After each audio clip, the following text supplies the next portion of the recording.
snow coming at the same time of year, every year, you know, this builds up a natural patina on the tree here, you know. So with the kabudachi style, you can actually multiply that, yeah, and multiply the illusion. So I love this style, yeah. So I'm really happy to be doing this tree here, you know. The other thing is its larynx, yeah. So it lends itself to this style really well, yeah. I just want to show you, I'm going to do a drawing here about natural patina here on a tree, yeah. So I'm just going to hand the mic back to Walter here, yeah. Okay, and while you do this, I translate this natural patina. Then this is a term which technically is only valid for copper and iron. Okay, if iron rusts, it gets patina. It's copper. The copper, well, it gets an older, it gets a certain greenish, blackish sort of patina. Now he takes the liberty to use that for trees, and I think that's perfectly valid. So you want a patina on a tree with this old feeling. There is this wabi-sabi, okay, and nobody ever was able to explain that to me, okay, because this is something that a non-Japanese will never understand. Well, the more they try to tell me, the more I understand they say it's natural patina. I mean, that's basically what wabi-sabi is. It's the beauty in the old, okay? If something is new and shiny, it's not so good.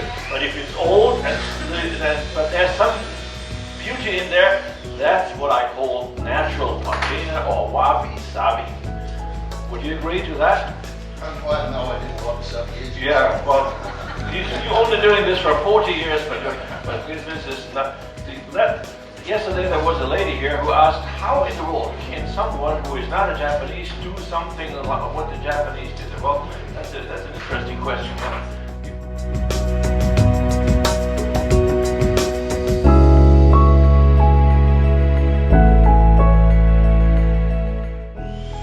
Tree has multiple trunks here, they all have the same movement, and it's nature that has done that to those trees here. And you see there's a slight direction here onto this tree here, you know, it leans in a certain way. I find that very important, yeah, when you're going through your collection and you have nothing but static trees in your collection, yeah.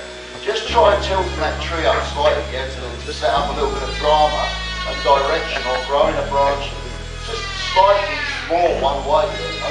Even if it's in the middle of the tree, it's not the primary branch, yeah. And you'll find, yeah, that it gets a lot more natural feel, yeah. In England, in England up in the north, yeah, Northumberland, yeah, there's a huge plain there, you know, with oak trees on there, and the wind is like a 6-knot wind the whole time, yeah, you know. And those oak trees, yeah, just lean slightly, yeah, and all the branches, yeah, are slightly longer on this side here, you know. It's a really natural feel, yeah. The other thing with the kabudachi style, yeah, now, the hardest style in bonsai, yeah, is fukinagashi, yeah. If you try and do a fukinagashi, yeah, with a single trunk, yeah, it's the most difficult style in the whole of bonsai, yeah. It's very hard to actually accurately portray the wind here in that tree. Then get the kabudachi, yeah, and you have a fusion, yeah, of fukinagashi and kabudachi, yeah, you can really make the most effective wind sweeps, you know. So it's worth thinking about, yeah, you know what I mean. I could also turn this tree into a wind set by maybe ginning this area, yeah, and making the clouds longer on this side here, you know. So that's direction, yeah, this whole thing, yeah, you know. It's worth thinking about, yeah, putting direction into your trees and not making them static.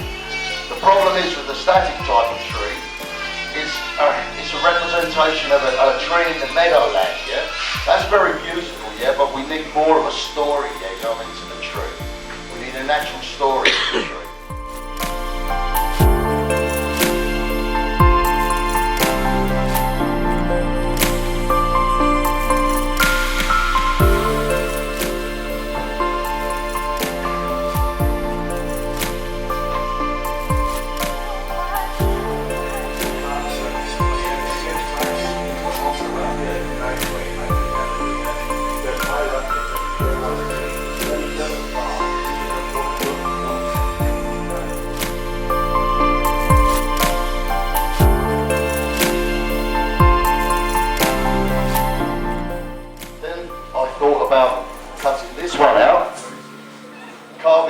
this one, putting the wire down the back and putting the natural patina into this branch, yeah?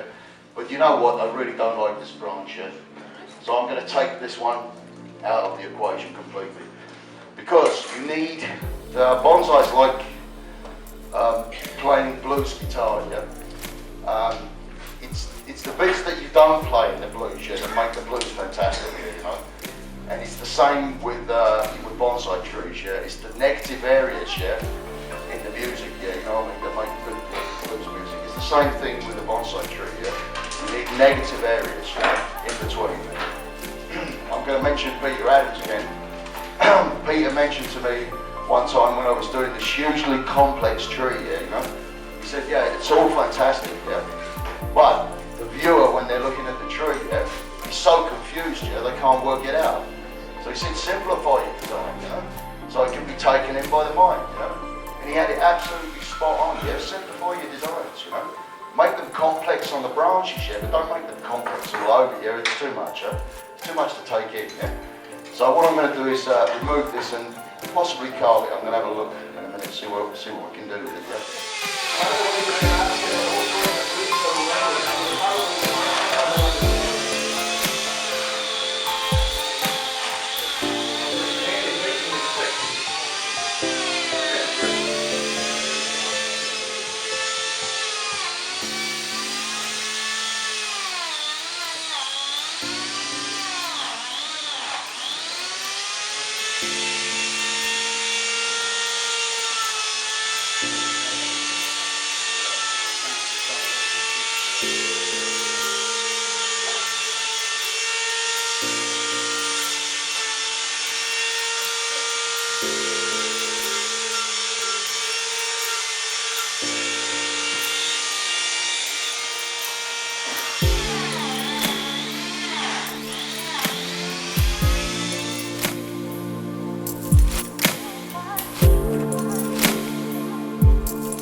you start bonsai, yeah, you know, it gets into your blood, yeah, you know, and then you become this legitimate wreck that has to get a bonsai up every so often, yeah, you know.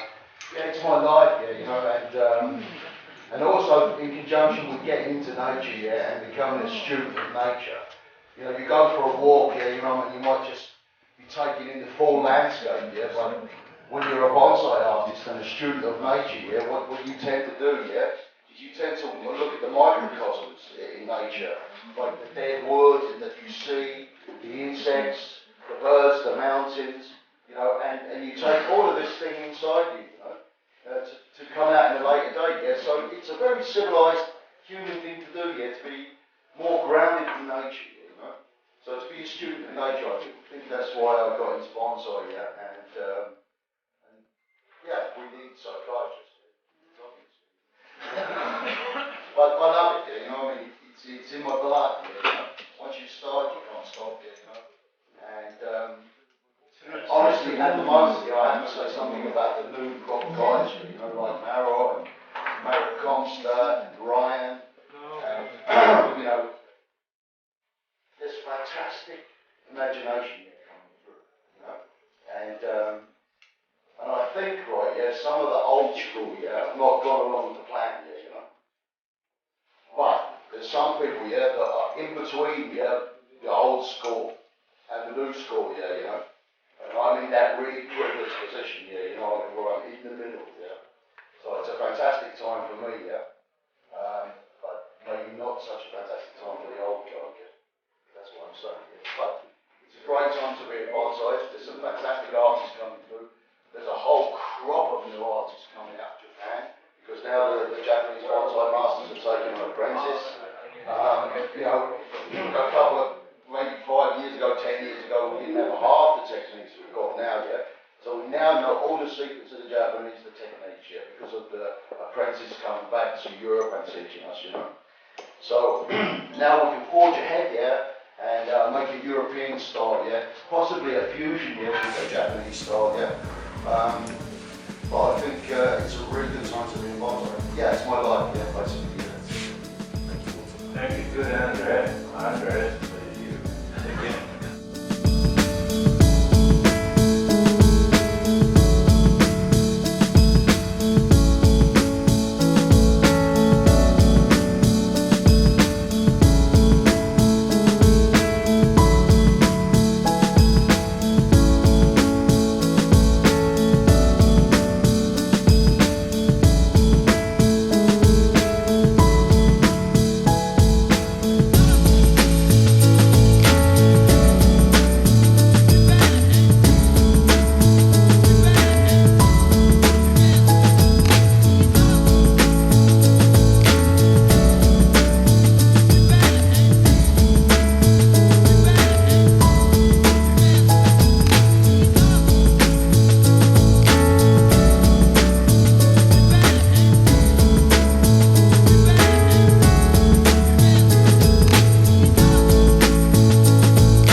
What is your name?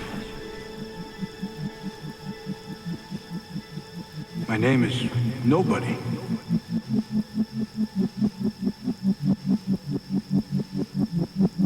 Excuse me? My name is Exabiche. He who talks loud, saying nothing.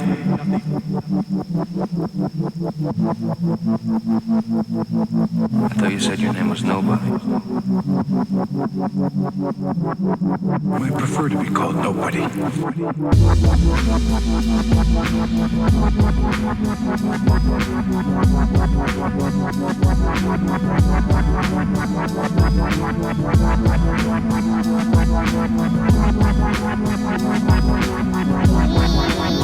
Going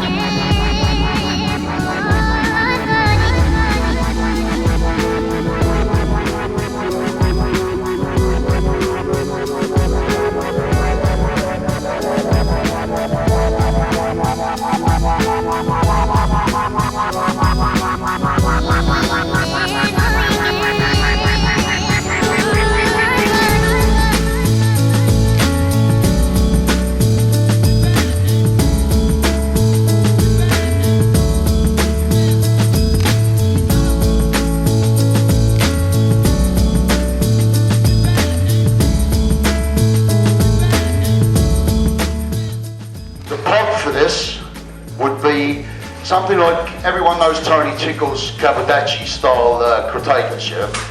Now that is the absolute fantastic pot, yeah, for the kabudachi style. The rectangle and very shallow. Because what that actually does is that indicates a landscape, you know? It's a real landscape tree, you know?